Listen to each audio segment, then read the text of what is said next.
Good evening all. This is Terry, founder, CEO of Mr. Perfect. Hope you've all had a great week.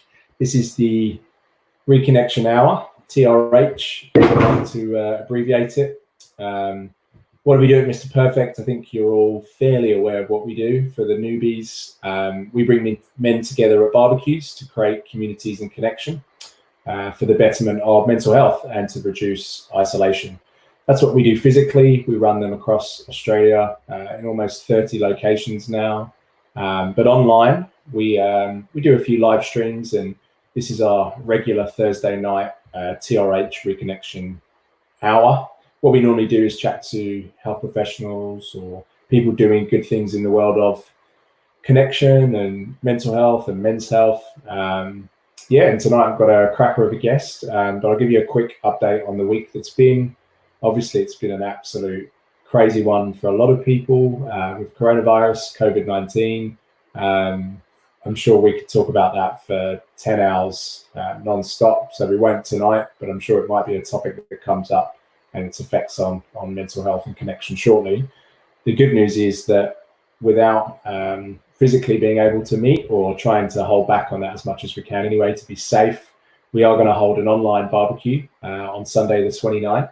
And I'm not quite sure how that's going to work yet. A few people contacted me today thinking that they might have to set up a grill in the background and have some sausages going while we're chatting. And I said, well, it wasn't my idea, but we'll see what works. But I'll send more details on that shortly.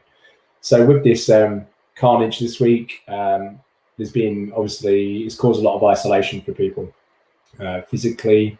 In my day job, I've been speaking to a lot of healthcare professionals who have started to utilize telehealth, telemedicine, using streams exactly like what we're doing now, which is actually a really good, positive thing.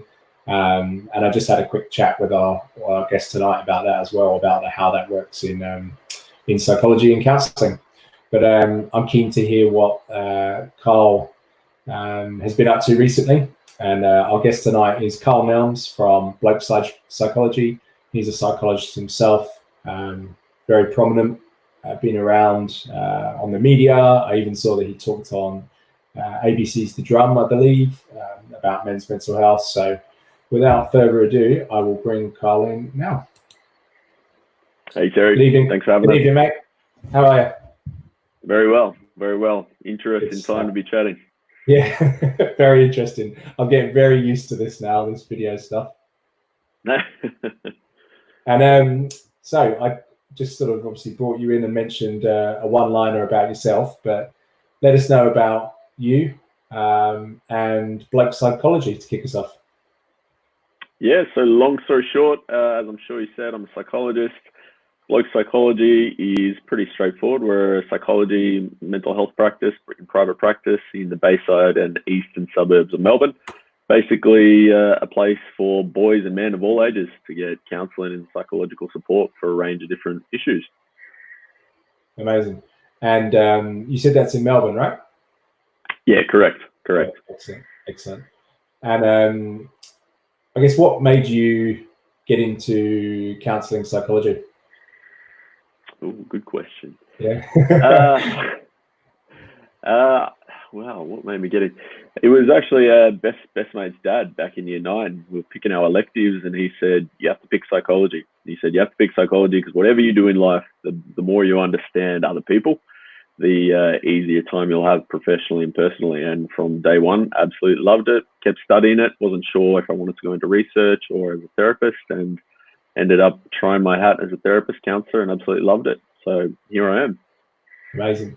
And how have you dealt this week with all the stuff that's going on, of course? How have you been able to manage it and consultations and things like that? Yeah, it's been a fascinating space, as I'm sure we all know, even going to the supermarket. It's a stressful event at the moment. We haven't been too heavily impacted thus far. We've probably had a handful of clients cancel or reschedule or move their appointments to online. But we are set up to provide telehealth video services. We do that anyway as part of our practice. So if restrictions continue to come down on us, then we'll gradually just move more of our consultations online. Yeah. And I think the big questions, I guess, that we have when we talk on TRH are around, it's called the reconnection hour, trying to focus on mainly how men predominantly can reconnect, I guess, or the things they do to connect. How have you found men reach you? Like literally, how do they connect with you? How do they find you? Is there any sort of issues around that? Yeah, I'd be keen to hear your thoughts. How do they find us? How do they connect with us? Probably primarily now it's social media. Our Facebook presence, our Instagram, usually a female in their life has tagged them in one of our videos or posts. Wow. Or clicking the details. They might message us to suss us out a little bit. But it's primarily social media. Probably second is doctors in the area. Obviously being quite a niche service. We're quite well known now in the Bayside area. So if they get a bloke or a client who's tried with a few different psychologists, they'll often handball them to us. Yeah. And I noticed you got quite a decent presence on social media. I think that's how, I think someone, did you get tagged on LinkedIn for us, or how did we get in touch? I can't actually remember. Someone put us in touch. I already knew of you, but I know they put us in touch somehow. So I think it was LinkedIn. As I said, I'd heard of you guys and the amazing stuff you were doing, but somebody just tagged us in a post and then we got chatting, I think. Yeah. Excellent. And I've been following a lot of what you've been doing on Instagram as well. And I'm flicking through. We don't do too much on there, but when I sort of flick through, I always see Blokes Psychology pop up. So I was curious to know why Blokes Psychology? Why they sort of, you might be, I know it's obvious, Blokes Psychology, but how did you come about with that? It was probably 2.5, 3 years now. I was working at a community health centre in the Gamblers Help Program. And we had about 13, 14 clinicians, and I was probably one of 3 males. And at the time, I was the only male under 30. So my caseload obviously was all blokes. And I often got the 20-year-olds, the 30-year-olds, or the real blokey blokes. And it was just a conversation I had with a client one day. He was talking about his issues and why he came in that first session. He'd hit rock bottom recently, and I just naively at the time, I said to him, "Why is it taking you so long to reach out for support?" And without any hesitation, he just looked at me and said, "Mate, where would I have gone?" And I thought that was a really bizarre question, because I said, "Mate, there's mental health clinics and psychologists everywhere now." And he said, "Yeah, but if you look at 99% of them, or who your GP refers you to," he goes, "they're just generalized standard clinics. They talk about wellness and well-being on their website. They're almost, I mean, this is a generalization, but he said, look, they're tailored towards females, to feminine sort of lingo." He goes, "Where's a bloke to go?" And it was that night I went and saw my supervisor, another senior psychologist at the time, and I was telling her about this interaction. And I said to her, it's almost like there needs to be some bloke psychology clinic. Yeah. And she just looked at me and said, "Do it." She said, "I have a spare room, just do it." And I said, I couldn't. 6 months later, once I'd toyed around with the website and the branding, I thought, I'll give it a go. And we've been busy since week 1. Amazing. And just a thought popped into my head then. So you're doing your psychology, doing your consults prior to that. You've done all your training up to that point, and any sort of ongoing training you're doing. What's then, you decided to set up Blokes Psychology, but was there anything you had to go away and learn separately about how men work, or is it just purely based on experience? You use the same tools and resources you would have before, or skills, or was there anything you had to do extra to kind of go, right, well, if we're really going to gear this towards men, how do I really make an impact? Sorry, my dog's just come in the room. Just shut the door. Get out. Must have been so interested in the chat. He just forced the door open. Brilliant. It's a really good question, actually. I mean, I think from that moment onwards, when I was toying with the idea, at the same time, some emerging research was starting to come out from, I think it was the University of New South Wales or Western Sydney, one of them. And I started reading these papers, and they were talking about the differences in what works in therapy and psychological treatment for men. And I'd never read anything like this, and it was really, really resonating with me. I'm like, they were sort of saying what I'd been thinking or suspecting. So I sort of dove myself into that research. I started reading, I'm sure you've heard of Steve Biddulph, Raising Boys. a lot of that sort of literature and masculinity, the history of all that. So I didn't do anything formally, I suppose, but I really dived in for the next 6 to 12 months, and I still am just really consuming myself with that whole space. But primarily, it really was that research that confirmed that, okay, this really does need to happen. And fast forward to now, that research has grown a lot larger. I mean, I shared a post the other day from Movember, who actually they're interviewing at the moment men who have been in therapy, and I think you might have seen the survey because they really, really have noticed that this is an emerging space and there is something there. Well, I did that very survey. So my someone sent it to me, and I was like, yeah, 100%, and I shared it on our sort of channels as well. And it was amazing just to read through it. And although it may be a no-brainer now, like I was going, why has no one done this, or why? And the questions were just so obvious. And I've had friends tell me these same things when they've gone to people, and maybe it's half of them not trying hard enough, but it's also half of how they were set up and who they went to, and the people might not have been skilled enough to deal with what they were particularly wanting to deal with, and usually men's issues, right? And all the things in it, I was just going, this is huge. It might take some time to really make some massive impact, but it was just a no-brainer for me, that survey. Yeah, no, I did it myself too, because I've had counselling many years ago, and I did it myself, and I thought the same thing. It's one of those things. It's so obvious that it's not obvious for some reason. Yeah. And with the when you really got Blokes Psychology sort of kicking off, and I guess a little bit more attention, clients, etc., did your professional peers, what was their sort of thoughts on it? Was this something that was just so new that they were they positive, negative? What were their thoughts? Very mixed, very mixed. Yeah. I had one person tell me, you're an idiot. He said, you're setting up a business and you're automatically, by naming it that, cutting off 50% of the population. He said, pretty much you're an idiot. Wow. He wasn't in the profession, but I had some psychologists who were really supportive, and mental health professionals, and others who were a bit hesitant. A few thought that being Blokes Psychology, I would attract or appeal to only a certain cohort of men, which was one of my initial concerns, but not to be. I had one client who was definitely not that stereotypical Aussie masculine bloke, and I actually asked him in our last session, I said, can I just ask you something? I asked him about the impression of Blokes Psychology, and he said to me, he goes, just because I'm ABCD doesn't mean I'm not a bloke. Yeah. And I thought, wow, touche. Yeah, that's incredible. And obviously mixed reaction from the people who, well, I guess if that person was not from the profession anyway, it kind of I guess it says a lot. It's mind-blowing, because I'm thinking in my head, if there was something like that right here now in Sydney, or maybe 2-3 years ago, that was as obvious, or as as obvious as what you're doing, then I guess there'll be a lot of people accessing it, or at least trying to access it. I don't know. Well, we get a lot of inquiries from Sydney, Brisbane. When are you coming up here? Is there an equivalent service? Maybe one day. Yeah, of course. And what have you found then makes men generally connect to therapists, or to yourself? I think, and this is not to knock our training programs or other psychologists, but I think our training programs really do us a disservice, because to a large degree, all the things we are taught, all the therapies, interventions and whatnot, they're taught with the premise assuming that the client in front of you wants to be there.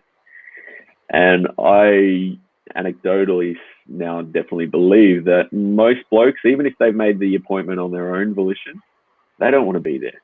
Deep down, they're torn. They might half want to be there, but part of them really doesn't want to. That pragmatic,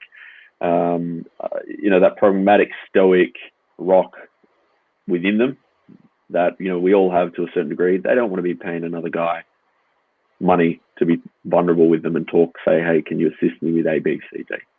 And so I think acknowledging that firstly, and this came out in that emerging literature, is being really transparent with blokes, number one, about what happens in the first session, what happens in the next few sessions if you decide to come back. This is what we're really targeting here, because a lot of the things that I've heard and this is backed up in the research again, is that guys who have been to counselors, psychologists, any mental health professionals, but they haven't clicked or they haven't had a good experience, will say things along the lines of, I just felt like I was going and just talking and it wasn't going anywhere, or I wasn't really told, what our goals are, or wasn't given tools to take away.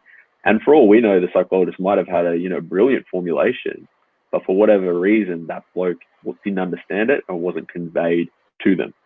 The other big thing, in terms of connection is I spend probably 10, 15 minutes in that first session. If a guy comes to me and goes, never been to therapy, I had one this week, I think 40, 45, never been to therapy, counseling, here I am. So I put my clipboard, my questionnaires away and go, awesome, excellent. Let's talk for 10, 15 minutes about what this actually is, because it's an assumption that, we all know what it is. But really, apart from what we've seen on TV, most blokes don't know what it actually is, what happens in that therapy room. I've said it many times, but I've got friends and even myself who've said when they went to go to see, maybe they had a bad experience and what they deemed a bad experience, and then they go to see another counsellor and their thought process has been, but I don't want to go over like the thought of them telling their story again, or what happened to them X amount of time ago, or what they did X amount of time ago, or those 30 years prior. That literally is what stops them. And it's such a shame, because as much as I tell them, and I try not now to give advice as such, because I'm very lucky that I have a good support now, and I've had a really, really good experience with counselling recently, or in the last year or so at least. I had that same thought. I went along, I even told the story of how I wrote down, and this is just me, how anal I am, and sort of I pathologized, wrote down like my medical history of what I thought it was like psychologically, and said, here's all that, so you don't have to ask me those questions. And he just looked at it, and I was almost laughing, and said, look, normally I wouldn't read this because I did this time because I was so intrigued. He said, but that was not my point. He said, you come here, and then he literally did that in the first session. Said, put that aside. This is what counselling is. This is what we're going to maybe go through. We'll try and entertain this, but our whole goal is moving you to the next step, not, dredging up everything. We can acknowledge those things, but not, and that was so refreshing to me. And immediately I went, oh, wow. Like I came out of that first session going, we're actually going to do some work here. And this, this is sort of a two-way street. Like we're both going to come to the party with something. And whereas I don't think everyone does that, or that, I don't know, anecdotally, that's what I don't hear anyway from some friends and, connections, but I don't know. Well, until a large degree, we're taught like a one-size-fits-all approach to adults. Yeah. A lot of people disagree with that, but it's primarily true, unfortunately. The other thing, sometimes it's such a relief when I see new clients and I say, we'll talk about their family, and it's clear it's a bit of a touchy subject. And I say, hey, we don't have to talk about your childhood today. I say, if you just want to, we'll just talk about what's going on for you. I'll send you some resources. We'll talk about some brief strategies in the next session, see how that goes. Then we can talk about that stuff if and when I deem it necessary. And even that is such a relief. I think some clinicians, unfortunately, just go in with that one size fits all without appreciating what's in front of them. And how do you,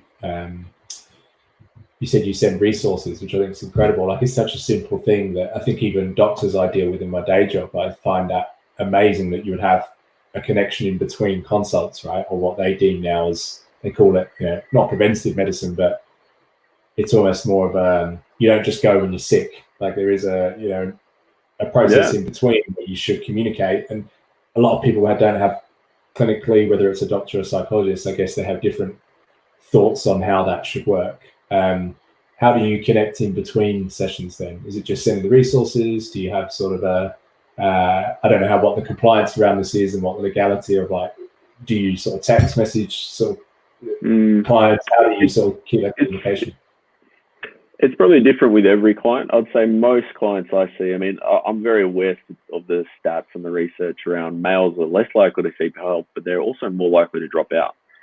So I'm very aware of that. So especially if I can't see the client for the second session for 2-3 weeks, 99% of the time I'll say, right, I'm going to send you some resources, even if it's a podcast, even if it's a video, even if it's not a reading because I won't do it, but maybe a short YouTube video.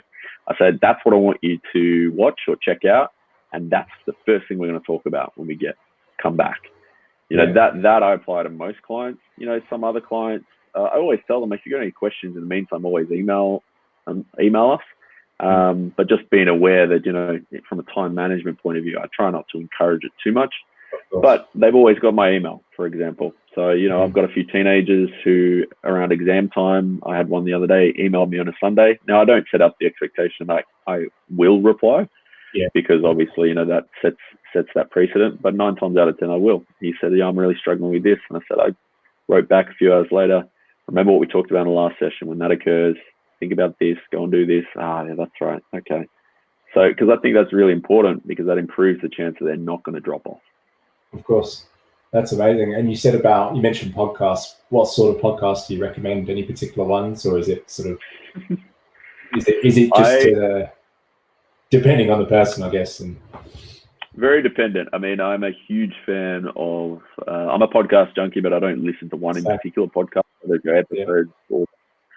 But I'm a huge fan of Johann Hari's work, which I'm sure you've probably heard of at some point. Lost Connection. He's talk on addictions. He's book on it. So if I've got a client who is experiencing anxiety and depressive symptoms, 9 times out of 10, he'll get something along from Lost Connection, whether it be the TED Talk, something like that, just because it starts to get them thinking and also normalizing that, hey, what you're going through is pretty common, pretty normal. And 9 times out of 10, when I send them a YouTube video, they go, I love that other video you sent. I said, I didn't send that. I said, what you probably did is clicked on the related videos and you've gone down the rabbit hole. But that's awesome. Brilliant. That's the power of the YouTube algorithm, right?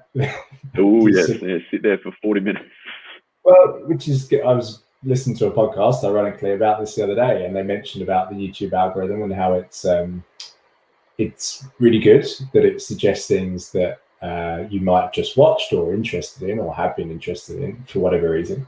However, the flip side of that is it can cause a very sort of closed mindset, because then you're then only consuming things that are from that viewpoint, or might be, let's say, something very masculine or it can then be a slippery slope. So it's interesting.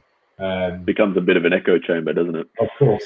Yeah, it definitely is. And any other resources you send them? You said reading, but you said, why don't men read? I guess. I don't think many people read these days, unfortunately. No. I mean, a lot of the times they'll go for the audio book. They'll go, I'll grab the Lost Connections audio book, the Happiness Trap audio book, you know. Okay, cool. Yeah. And what do you think stops men generally connecting them to therapists? What stops them asking for help? I think it's still largely that Stoic mentality. That's still, unfortunately, I mean, we are getting a hell of a lot better, but it still permeates through a large section of our society and a large section of the older generation, unfortunately. And, you know, our fathers, for example, and their fathers, how they were raised, being a man today compared to 30 years ago looks very, very, very different. And to, you know, that sentiment that I hear so often is, you know, I'm the rock for my family, I'm the rock for my partner, for my kids, but I can't allow myself to be vulnerable with, you know, my mates or my wife. And, you know, that is, you know, it's so sad to hear that, because there's so much strength within that vulnerability. And with those scenarios, because I was in that space, I guess, till I was 30. I didn't know how to. The only time it came out when I was, you know, in a bad place was through anger, frustration, you know, not physically, but more, it was that thing just exploding, like in my head, whatever it might be, and it will come out in a, you know, snapping at my wife, or just doing something that built up for 3 months. Like, it could be anything, right? Let's just say it built up. And I didn't know how to verbalize that at all. I remember my wife asking me after my first psychiatrist session, which is another story, but and I sat on the bed with her, and normally now I could tell her everything about the session, or if I wanted to, or I could explain to anyone about it. Then I just remember going, like, big deep breath. I was like, yeah, it was good. You know, I'm gonna go next week. I don't want to talk about it. And then that was it. Yeah. And that was exact. And over the years, it's obviously got better. But I see now with, I I'm much better with my kids. Like my 4-year-old now, he asks a lot of questions and he kind of understands what Mr. Perfect is. So he sees the bloody logo everywhere. So he asks me all the time. And he says to me now, which I think is pretty good. I don't know. Some people might have a different view on how you should raise kids and, you know, the masculine to it. But he says to me, Dad, you're making me feel emotional. He said it to me the other day when he was really like upset about something. I thought, wow. I literally was stunned like the first time he said it to me. That's pretty cool. Instead of me going, because I can only imagine what would happen if I'd said that. Like it would not even entered my head. But no, for him to say that, and I was stunned, and I went, instead of me then going, oh, like, why are you playing up thin? Like, you know, come on, get out of the bath, get into bed, and just, you know, the chaos of the bedtime. I just stopped and I went, okay, well, what's wrong? And then we start, you know, well, why are you feeling like this? And I just found myself asking these questions, which I wouldn't normally do, you know, and that was incredible. But I think that's through just learning and time, and it's taken 5 or 6 years to me to get just to there and undo all of that. How do you, with people who've built that up till they're 40, 50, whatever it might be, how do you tackle, like, where do you start with that with them? I mean, it's funny you say that, because a lot of the times it does start with the kids. You know, one thing I give those sort of clients after that first session, apart from the resources, I said your homework, so to speak. Yeah. When you get home, the kids are in bed, you're going to debrief this whole session with your wife. Yeah. Because that starts that process. And instead of the bloke, you know, just tell them how you feel. No, you've got something that you're going to tell, so they don't have to think about it. But that opens those communication channels. And also, you know, that's such a beautiful anecdote that you've just told, and very similar. You know, when getting blokes to understand their emotions from their kids' point of view, like when a 4 or 5 year old is losing his shit, so to speak. Hang on, instead of disciplining him, let's take a step back and see that, okay, he's emotionally flooded right now. Why don't you see how you could approach that differently? And they connect with that. And then a session or two later, we'll go, you know how you got really angry the other day? Can you see the parallel there between your 4 or 5 year old cracking the shits and you? Yes. That's scary. Like, now I've seen that in me and my experiences, and my psychologist will say, but he's great. He just says to me, Terry, like, you beat yourself up for those moments where you do lose your shit. If it's verbally and, you know, you've shouted at your son and you've said, go to bed or do whatever. And he goes, yeah, look, that will affect him in the short term. He said, as long as you're not doing that and, you know, like constantly until he's 10 years old.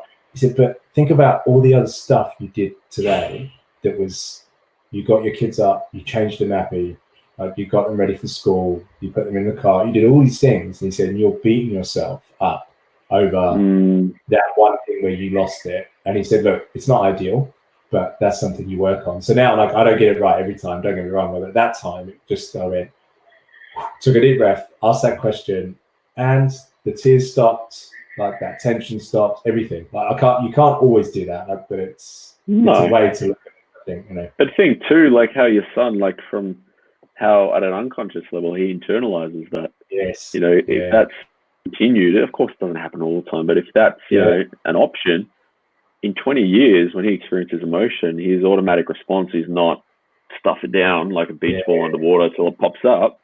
And then he comes in and says, oh, I'm angry. It's no, it's okay to express that, because he's got support and encouragement to express it. I mean, that's so critical. It's good. And do you get many clients coming in that have trouble connecting with their kids, or is there any sort of on that sense? Because there's a lot of literature and things at the moment about dads, and I posted something about a dad's podcast the other day, and there's some real honest stories on it that I'm just resonating with and going, oh wow, like, yeah. Like, did you get a lot of dads coming in struggling with that? Yeah, a hell of a lot. And we get a lot of blokes, interestingly, who come in a year or two after they've just become fathers. Yes. I mean, that's on a whole, we could have a hot podcast just on that. Definitely, but, you know, I'm not a father yet, so I can't, you know, from a lived experience talk about it. But I know these dads, they'll be talking about their depressive symptoms, their addictions, their anger, whatnot. And then, okay. So you've got a 1-year-old. When did all this sort of, about the same time. Okay. And then it snowballs because I'm not being a good partner, and I'm not providing for the family, and I'm not connecting with my kid, and therefore I feel Yeah, it's very common. I think that postnatal mental health space for blokes is not talked about enough. They estimate 1 in 10. I would say it's 1 in 4, 1 in 5, easily. I think so. Judging on, again, my mates, friends, and whatever age they've had kids, really, to be honest, like the shift in, people say, oh, you can't prepare. I think there's probably some things you can do to mentally prepare, but when it hits you, it hits you. And if there are those underlying things you've not worked on already, then they come to the surface. And that's what I found, I guess. I got to 30 and was like, shit, I'm going to have a kid fairly soon. Yeah. Like, now's the time to start working on this stuff, because it might be a little bit too late if you leave it. But so many blokes talk about that, is that they might have had these things that have come to sessions for, but they're sort of bubbling beneath the surface. They were able to manage it previously, but as you would well know, once you have kids, it brings all of that up with the sleep deprivation and that sense of identity, the stress, all of that. Yeah, and again, another point I've been thinking about recently is the connection to my boys. Like having a boy, especially my firstborn Finn. Like all you do is see yourself through like his kind of experiences. And it's a very strange experience to see. And he's very like me. My wife says anyway. She says he's so like you. He's stubborn. He copies what you do. Like it's amazing to see. What you can, I don't know, what you pass on, I guess. And hopefully there'll be more good than the bad stuff. But just to confirm, oh, sorry, my phone's. Oh, 2 seconds. Your Siri going off. My Siri's going off somewhere. Let me just find it. Oh, there it is. I'll turn it off. I don't see a castle in your Sorry, I was about to call a doctor, I know, randomly.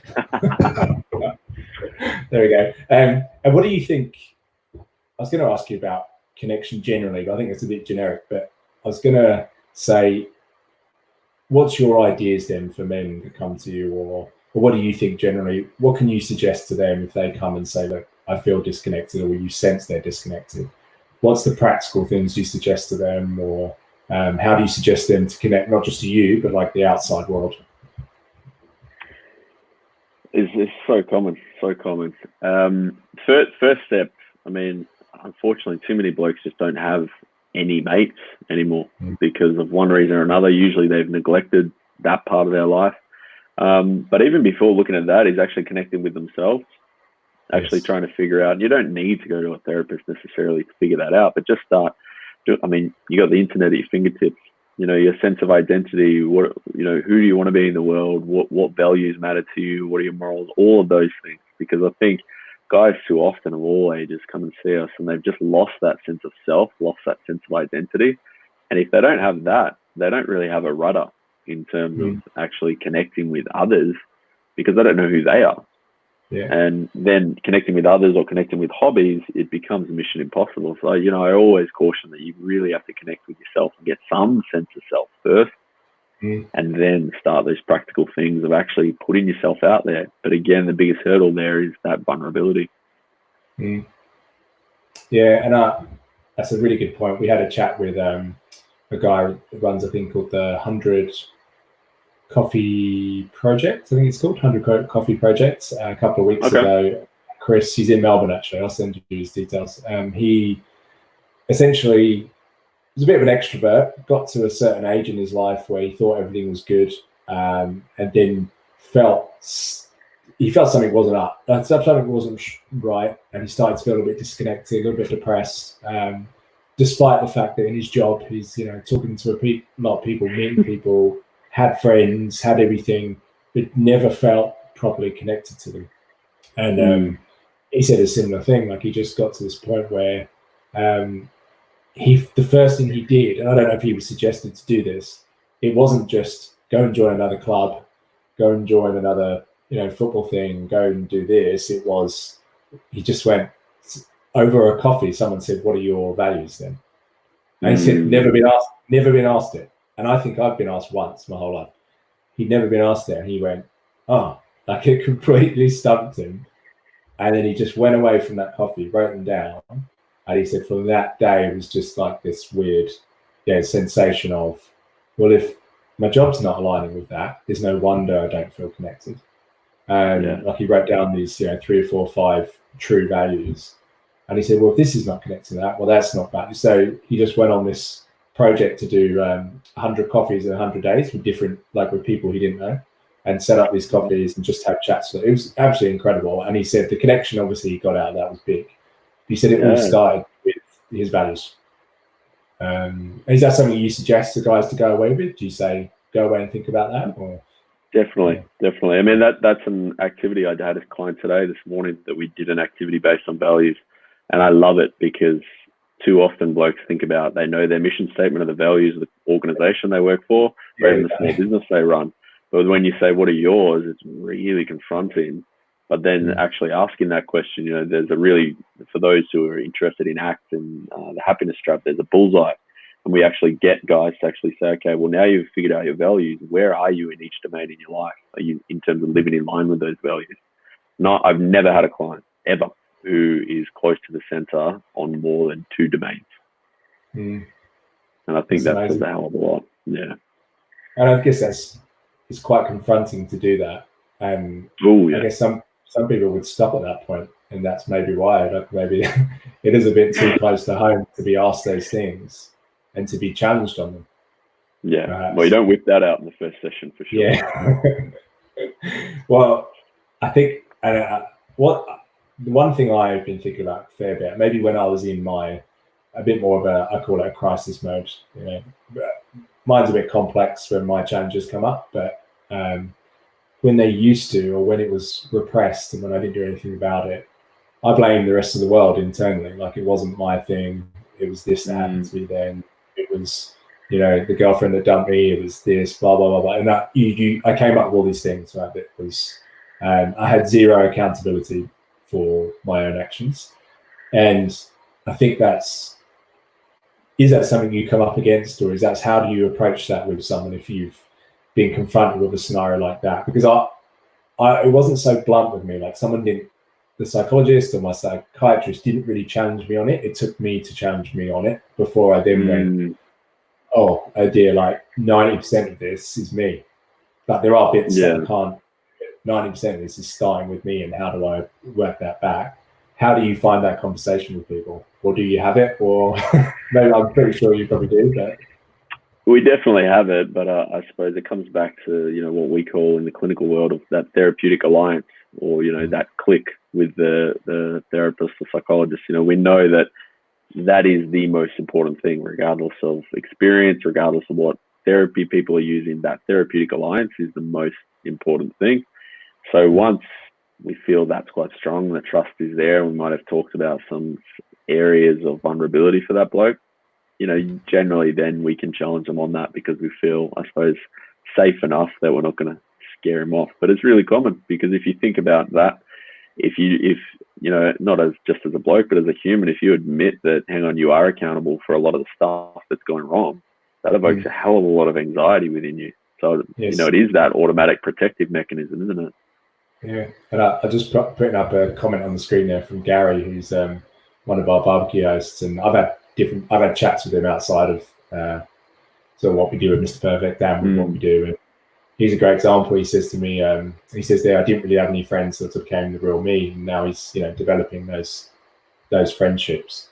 And I think that's hard. That's the point that's hard. And I found exactly the same scenario where I had a lot of friends and I had a lot of things going on, and I was very busy at work and all, doing well successfully, materially, beautiful wife, all these things going on, but wasn't being true to myself in any way, really. Nothing matched up to my values. And I wondered why I wasn't really going anywhere. And like the last 5 years, it's just been that process of, it's been up and down, but it's been a lot more coming to the real me, and now it feels a lot better. And I think that's what Gary's trying to say there as well. Confront it, I guess, at times. Had another comment here from A Path to Follow, which I think is one of your fans. Yes. Amazing. I was reading some of their comments, which is brilliant. And they said, I think we all have to be taught to stop trusting our inner voice from the time we were born, and males in particular. Our work is getting on kids to trust their guts again. I think that's very vital. I knew how I was as a kid, and was a lot more sensitive, introverted, etc. But went the other way. So like my friends were all extroverts. My jobs I chose or things I chose to do were the opposite, and they weren't really aligned with what I was me, I guess, more comfortable with. Yeah, that's a good point. Our work is in getting our kids to trust their guts again. I love it. Well, as blokes, we don't get encouraged to trust our intuition, do we? That seems very feminine and very not something in our lingo generally, but it's so important. Yeah.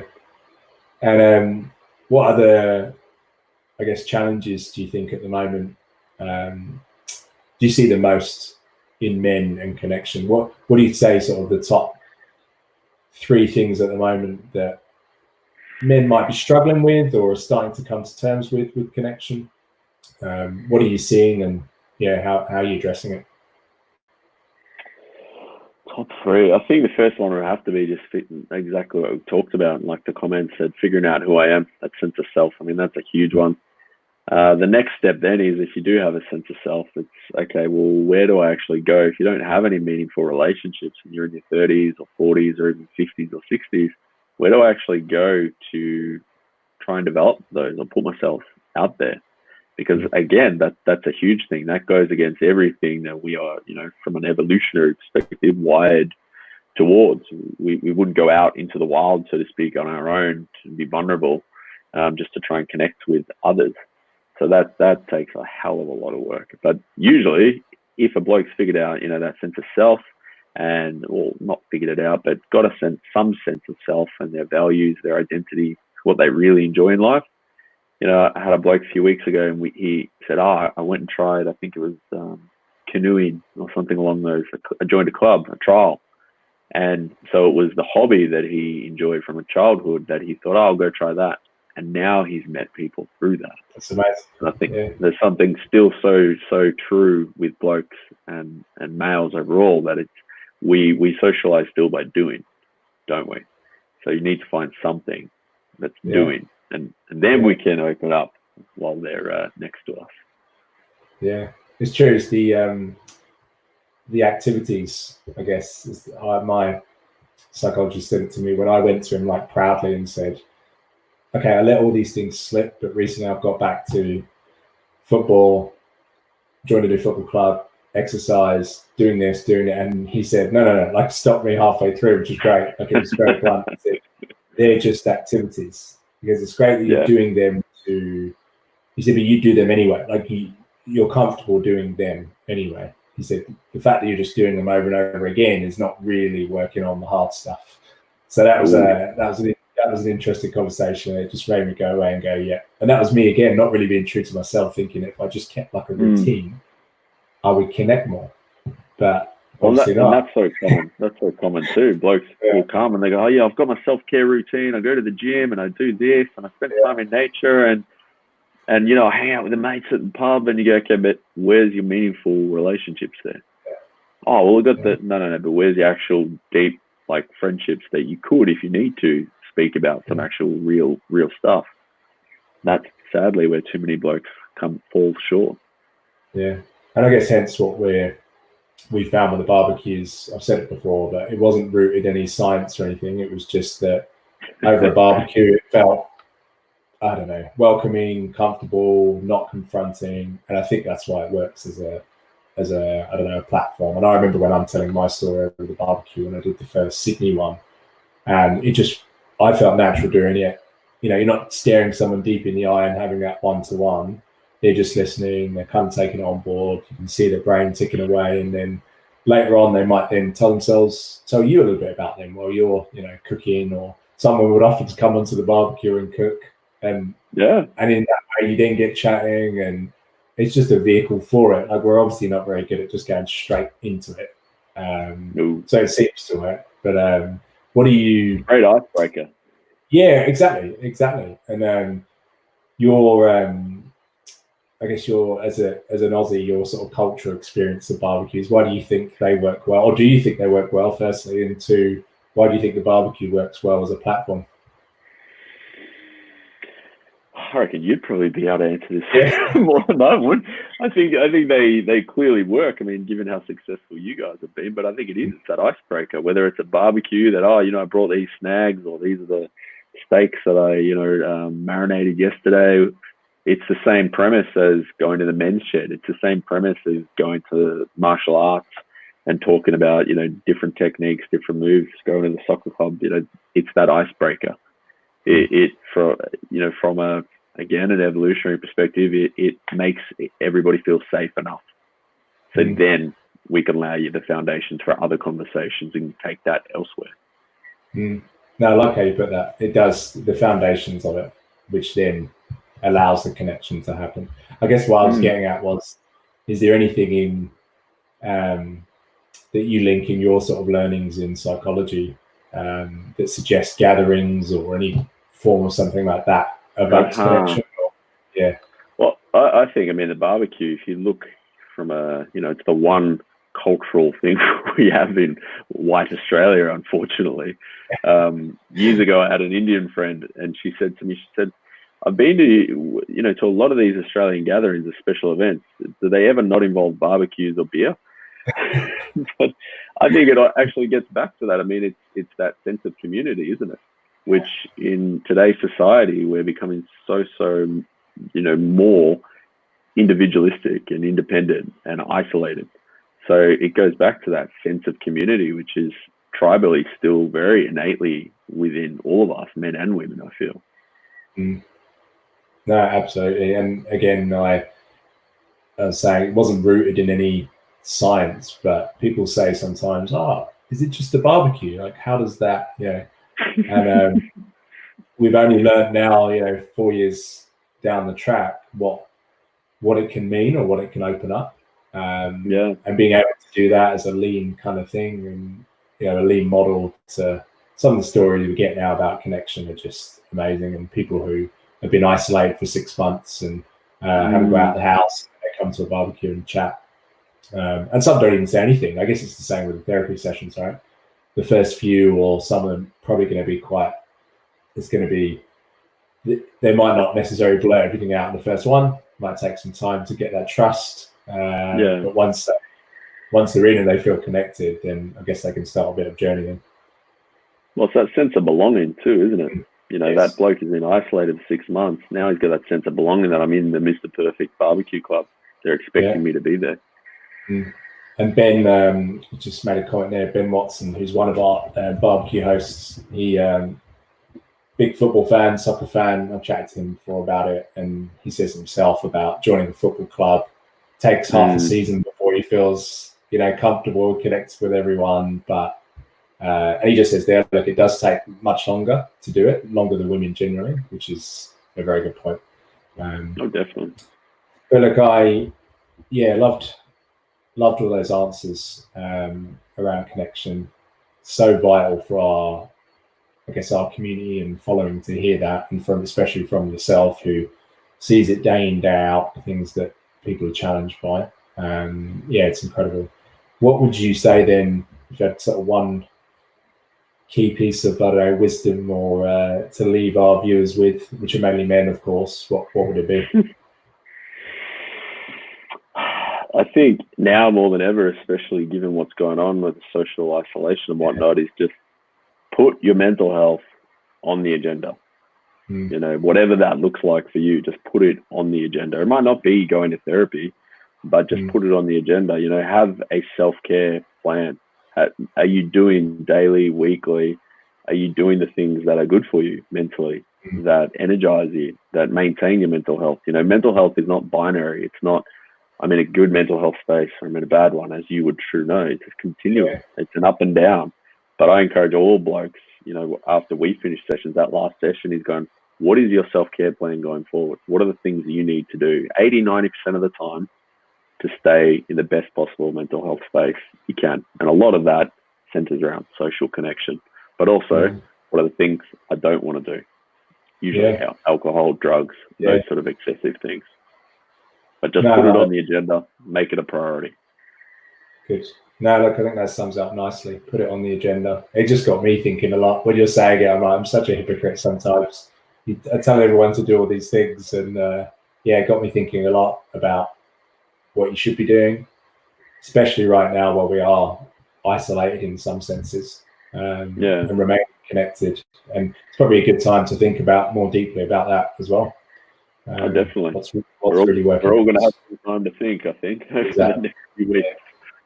And how do people find you and what you're doing on your socials and everything else?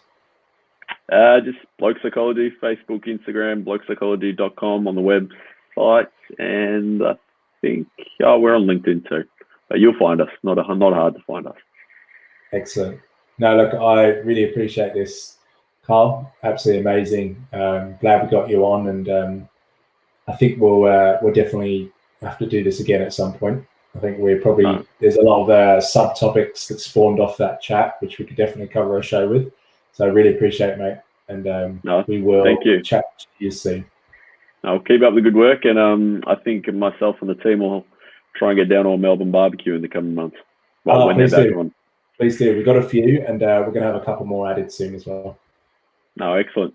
Well, hopefully we'll see some people soon, and maybe we'll catch up when we're in Sydney next. Without a doubt. Thanks, Carl. Take it easy, mate. Thanks, Joe. Take care. Bye-bye.